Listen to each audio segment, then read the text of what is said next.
अंदर अभी recently SOG से हमें कल इनपुट मिला था कि फॉरेस्ट गार्ड के पेपर के अंदर एक व्यक्ति है दीपक शर्मा नाम का, उसके पास में कुछ संदिग्ध सामग्री हो सकती है। एसओजी की सूचना पर हमने उस व्यक्ति को डिटेन किया, उससे पूछताछ की तो उससे फॉरेस्ट गार्ड के जो सेकंड पेपर था, सेकंड पारी का, जो 2:30 बजे शुरू होना था, वो उसके पास में 1:30 बजे ही के आसपास ही उसके पास में आंसर शीट जो है वो सेकंड पेपर की मिली। उसका मिलान भी किया गया पेपर से, वो सही पाएगी।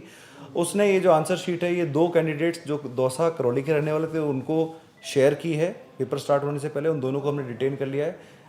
दीपक शर्मा के पास में जिस भी सोर्स से ये आंसर शीट आई है, पवन सैनी, जो उसको हमने जयपुर से डिटेन कर लिया है। इसके अलावा पवन सैनी के लिंक में और जो भी अभ्यर्थी थे उनको हमने डिटेन कर लिया। लगभग 10 लोगों को हमने अब तक इस प्रकरण के अंदर डिटेन कर लिया और दीपक शर्मा को अरेस्ट कर लिया है। आगे की जो लिंक है, आगे के जो लोग हैं इससे संबंधित है, उसके विषय में अनुसंधान जारी है। तो पवन को हमने डिटेन किया जयपुर से।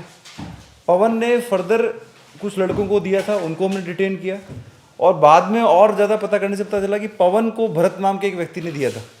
तो भरत चौधरी जो भरतपुर का रहने वाला है, उसको हमने दिल्ली से जस्ट अभी डिटेन किया है। इसमें आगे और चेन है, उस पर भी हम प्रयास कर रहे हैं। अल्टीमेटली बात ये आई है कि पेपर तो हमें अभी तक नहीं मिला है, बट ये बात पक्की है किसी ने समय से पहले पेपर देखा है, उसको सॉल्व किया है और उसके आंसर शेयर किए और इस एवज में इन्होंने पैसे की डिमांड भी लोगों से की है कि आपको अगर पेपर आपका मैच कर जाएगा तो हम ये फला अमाउंट 5 लाख 6 लाख का आपसे ले लेंगे। सर, दीपक ने एक ही आदमी से संपर्क है या और भी कई लोगों से संपर्क है? दीपक शर्मा के 2 लोगों से संपर्क आए हैं अब तक। एक तो आपके हैं मिस्टर जितेंद्र कुमार सैनी, जो सपोर्टा के रहने वाले हैं।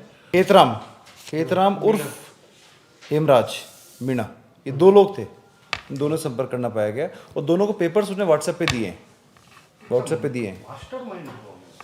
इसमें मास्टरमाइंड अभी तक इंट्रोगेशन जब इनको सब लाएंगे, आपस में पूछताछ करेंगे तब क्लियर होगा। बट प्राइमा फेसी ये लग रहा है कि भरत जो है वो यही काम रेगुलरली करता है और इसमें गिरोह में कौन कौन लोग हैं और कौन कौन लोग हैं वो अल्टीमेटली जब चेन आएगी इनसे हम आमने सामने पूछताछ करेंगे।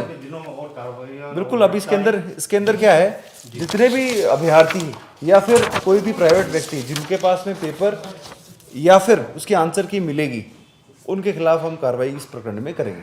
सर, क्या इसको पेपर लीक माना है? देखिए, ये एक बार जब हमें पेपर मिल जाएगा ऑन रिकॉर्ड, तभी उसको पेपर की लीक की श्रेणी में हम मानेंगे। ये श्योर है कि आंसर्स अगर किसी ने सॉल्व किया है तो पेपर देख के ही सॉल्व किया होगा, पर जब हम इन्वेस्टिगेशन में पेपर को कहीं ना कहीं किसी डिजिटल डिवाइस से रिकवर करेंगे, उसके बाद ही हम आगे कुछ बता पाएंगे।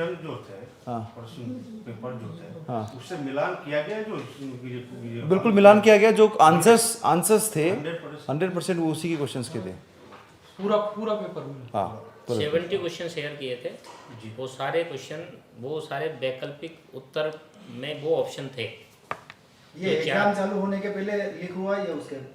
ये एग्जाम चालू होने से पहले ही आंसर्स लीक हुए। कितने हमारे पास में जो दीपक के पास में पेपर आया लगभग 1 घंटा पहले लीक हुआ।